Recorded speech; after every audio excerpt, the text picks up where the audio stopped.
Look at that UPS truck. It still got the hazard lights on. It need the hazard lights on because whoever drives this cannot drive. They had to get out and look on both sides to see if their truck was crooked. Look at that.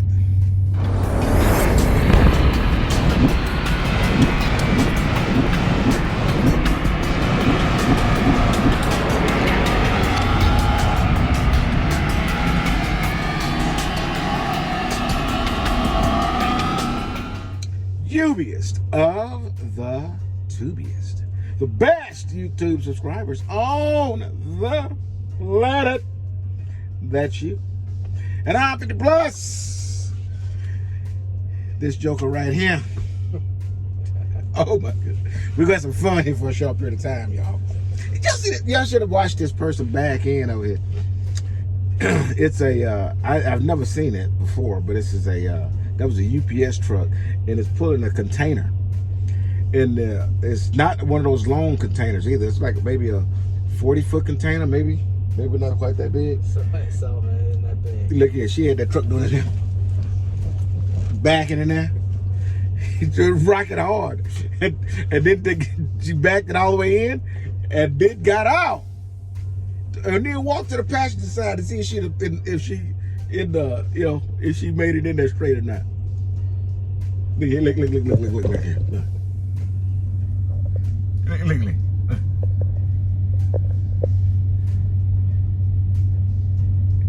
Tell me that's not no Richard Pryor walk.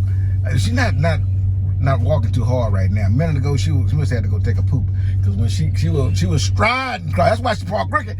That's why she parked crooked. I'm gonna give her a slide. Hey, look. See, look. She goes to the side. She probably said, now I need to get all of that crap out of my passenger seat so I can actually look at the mirror and see the line on that other side of the truck. All right.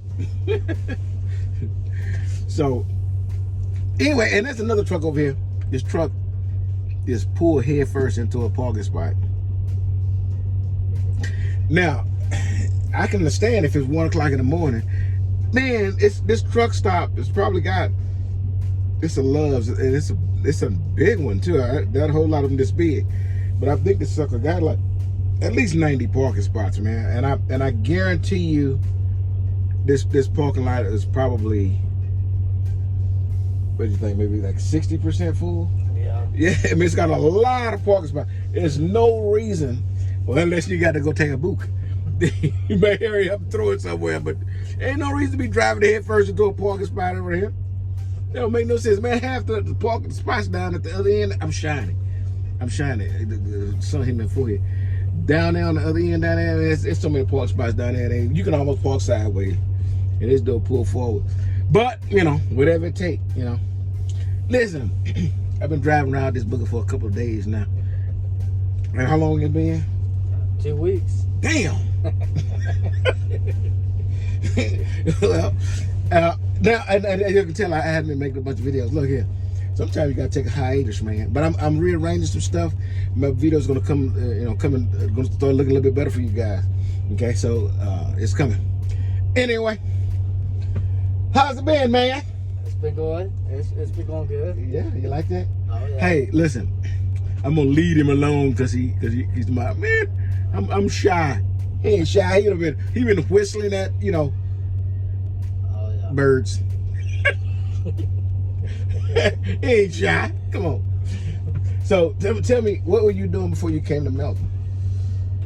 Before I came to Melton, I was a yard dog.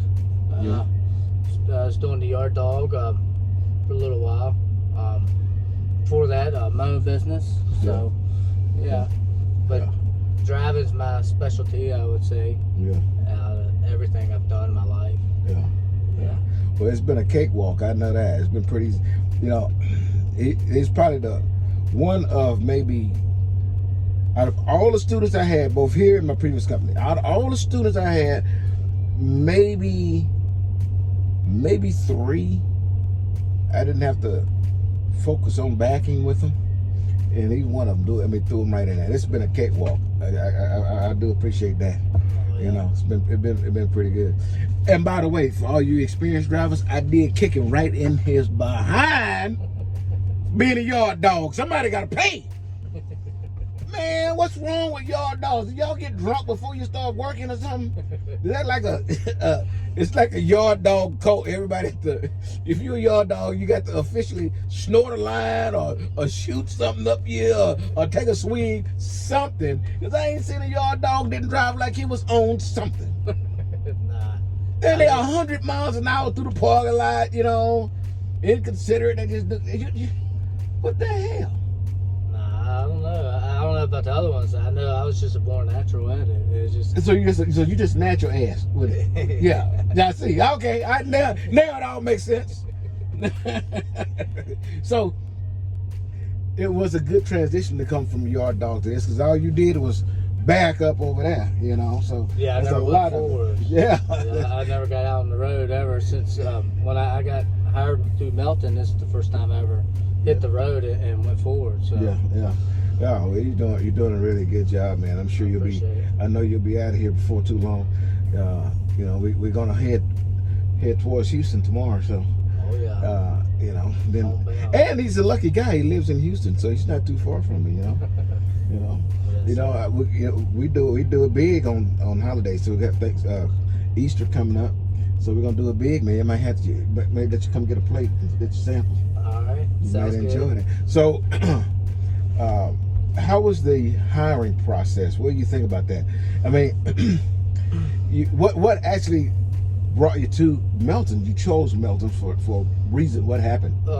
Melton was offered like with no experience, with the 52 cents and no experience, and the training. So I was leaning more towards the Melton, and I got in there and everything just went together. It was a really fun experience. I learned a lot with the training, and still learning. But I mean, it's been an honor to be with Melton and have this opportunity to grow and to get the knowledge that I'm getting. Right. Now, I got to give you the disclaimer, because I didn't say it up front. So I'm gonna give you a disclaimer. Number one, I'm not totally oblivious to that. You know, some folks may be watching this channel, okay? And I still don't care, because what I want you to do is just say the truth. I knew she was high. Look at that. So she's not. She's doing some exercise. Anyways, listen, brother. On this channel, say what you want. You know, we hold conversation where we want to hold them. The only thing that I ask is that you just be totally honest and upfront, okay? And for something that you don't like, say it. You don't have to worry about any repercussions, none of that. Honesty is what we need, because the people who watch this channel are folks who are wanting to come, okay? And you know, they will stop watching and say, "Oh man, dude is just pillaging for the company. He ain't truth." But so I need you to tell the truth. You know, if you had some issues along the way, because at the end I'm gonna ask you, you know, what you can. You know, if you had an opportunity to change something, what would you change? You see, so just be straight up. You ain't got to worry about any tongue lashings. You know, so you're gonna be all right. But anyways, so did you find a recruiter online, or did somebody come visit your school? How did that work? No, I was just I was browsing online and I seen the Melton ad, and then I just reached out to the. I forget the lady's name, but she responded back to me. Pretty quick, huh? Yeah, and then start setting up everything, and it's like, well, you know, you passed all the requirements, and you let us know when is a good time for you, and we'll send the flight out for you and fly you out to the school. And I was like, all right, it's ASAP. What website did you find them on? I'm just curious. I just went. Not exactly the website. I was just Indeed. Indeed, okay. Indeed. I was on Indeed, and there was a bunch of them. I probably talked to 20 different companies, and they was all you have to have at least 30 days experience over the road, and you know, or plus. And this was the only company that said, hey, we'll take you, we'll train you, and we'll get you on your feet. Right. You know, and you know, industry thoughts to incomers is that companies like that will do that for you are only entry-level companies, and that's just not true. Okay, companies that don't whistle. No, I'm not gonna. I'm out of it, but Yeah, don't whistle. He ain't shy. Okay, listen. He married, so I'm just joking. His wife watched this, and then he go home and get hot grits poured on his back. I'm just joking. I'm kidding. Okay. A lot of people think this is a starter company, and it is a company that will help you get your start. That doesn't mean, that it is a starter company and that you don't have a career here, because that's just not true. But outside of that, back to your experience, how did you get from where were you? You was living in Houston when you started, or you? Yeah, no, I was in Houston. Yeah, Okay. I've been in Houston for going on, well, a little over 3 years now. And like I said, I had my own business, me and my wife, for 1.5 years. And then I was yard dog before that. And then it was just not panning out with the economy. So I said, well, I gotta go where the money's at. And, and the money is definitely here, man. That's for sure. Yeah. So how did Melton get you from Houston to Tulsa? They flew me. Yeah. Yeah, they flew me there. And then it was 2 weeks in class, and then the next day I got called in to get fly back to Houston to meet up with you. Yeah. So.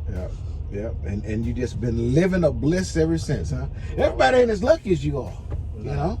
Because unfortunately, with Pam, was they're the ones paid for the schooling, and then wanted to give me 30 cents on the mile, and I'm not going to do that if I can make 52 cents starting with Melton. Shit, I died. Look here, It's almost double. man. I don't know if anybody can live off of that, No. but flatbed, by the way, does pay the higher. It's higher pay than reefer or dry van.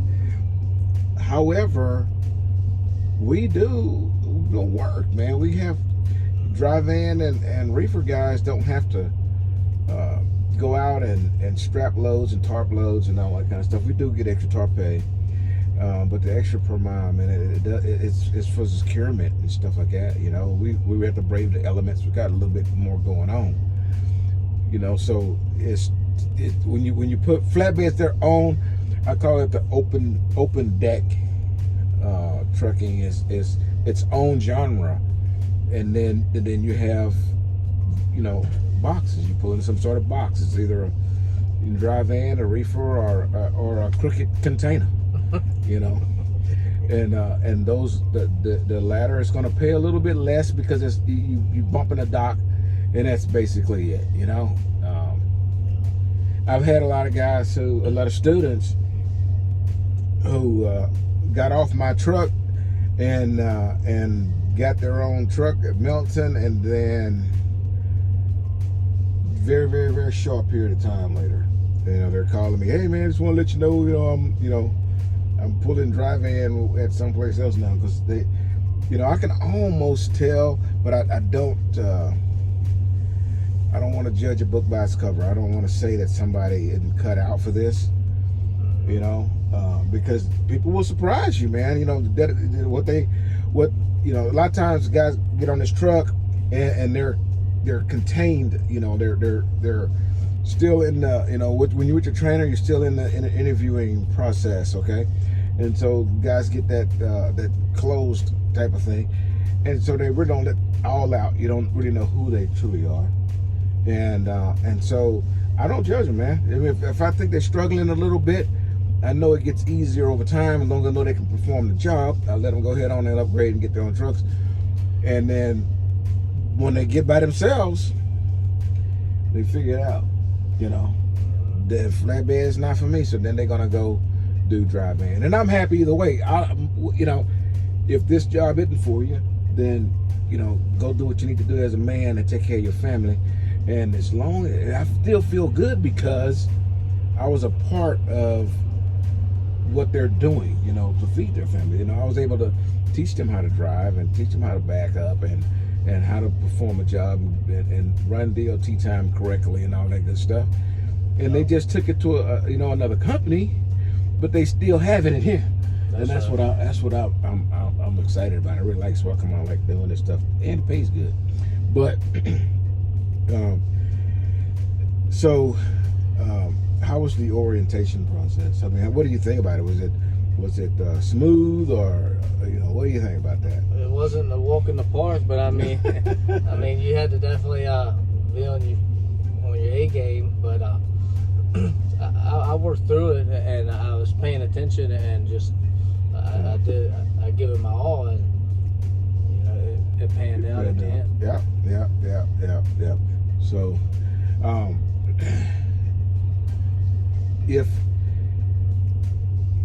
if you had to upgrade next week, what do you think your success would be?